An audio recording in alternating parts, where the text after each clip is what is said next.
Ni fai. Tu mai.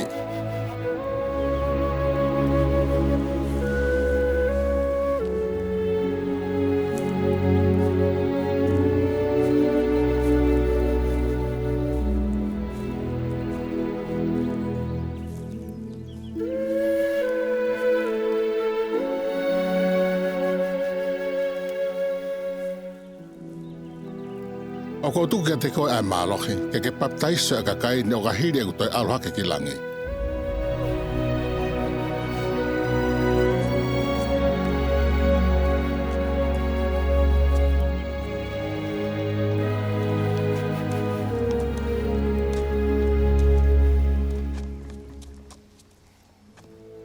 Te mate masonasi.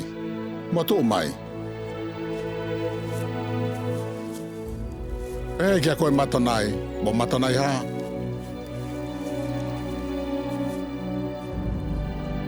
Umeni, mo kumenoni hai.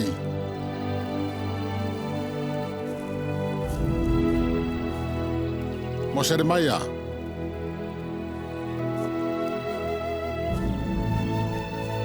Mo semenoni.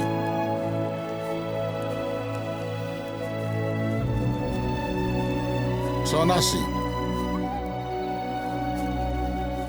Setikia.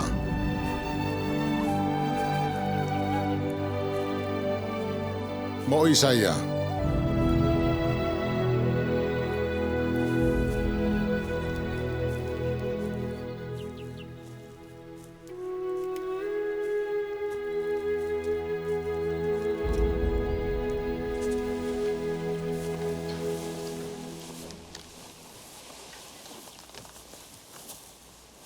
O ko fuaki ke tiki motolo ai malohi ke mo baptaiso ai kakaini.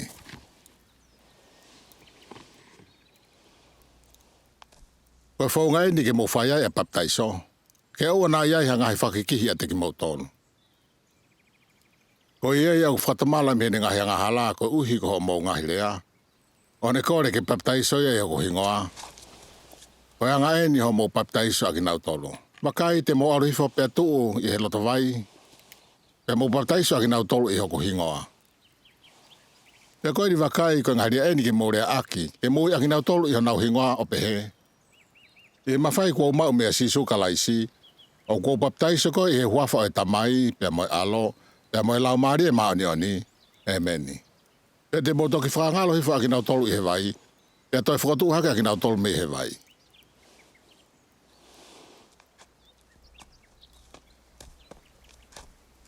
Pea koe whaunga eni ke mo whai baptaisoa i hoku hingoa.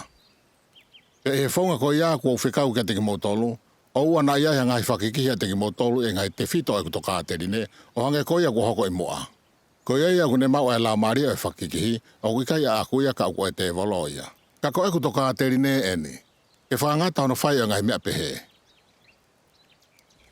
Pea koe kuto kāterine eni, pea koe to kāterine ia aia kua tuku ke te au e tamai. Pea kua whamoni e tamai. Pea whamoni au e tamai. Pea whamoni e lau mare maanoni e tamai mo au.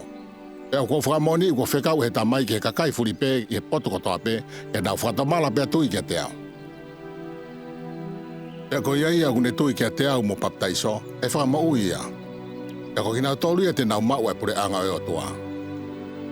Pea whamoni au ke te ia e tamai he tene a ahi ke te ia aki a afi mo e lau mare maanoni.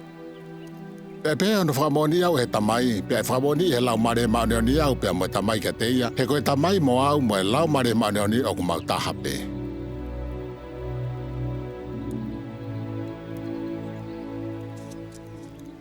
Pe ko te pehe ka teki mo tolo, ko pau ke mo whakamala pe hoko ta tau mo tamasisi.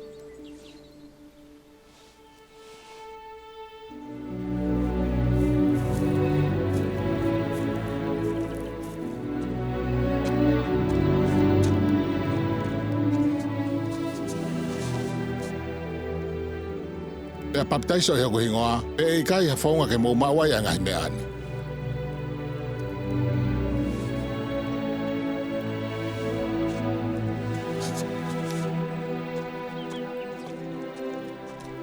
Ko e kuto kāterine eni. E ilonga ki nau tolo o kulanga ai o nau langa i he kumaka. Pe e kai kuna ki nau tolo he ngai matapā o heri. Oi alu ato. Te whakahanga rea aia ko rea aki o au ki ngai ngataanga o e mamani. O monu ia ki mautolo ka pau te mautokanga ki ngai rea e tonga furu maua ko e ni aia ko whiri me te ki mautolo ki ako naki ki te ki mautolo pe hoko ko mau kauta mai o iki. Te ko tuki te ki nautolo ai malohi ke na baptaiso a ki mautolo aki ai vai. Kua baptaiso koe i wafa o tamai, pe moe alo, pe moe lau maari maonioni. Amen.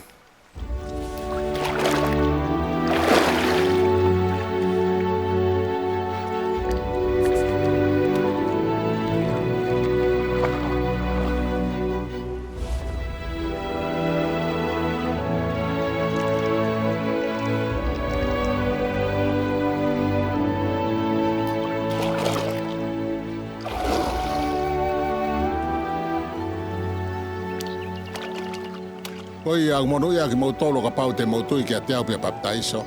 Ki a hiri mo mamata ki a te au. Pia ilo i o kou mo ui. Pia koe taha, o monu ia ange a ki nautolo e tui ki o mo ngahirea, koe uhi ko mo whaka oni, ko mo mamata ki a te au, pia ilo i o kou mo ui. Iyo o monu ia ki nautolo e tui ki o mo ngahirea, mo whakavaivai mo oni a ki nautolo i e fuuloto whakatau ki lalo lahi. Pea papita iso, he a ahi ka te ki nau tolu aka e afi, mo e lau mare mani oni, a te nau mau ha whamore more o e nau ngahi anga hala.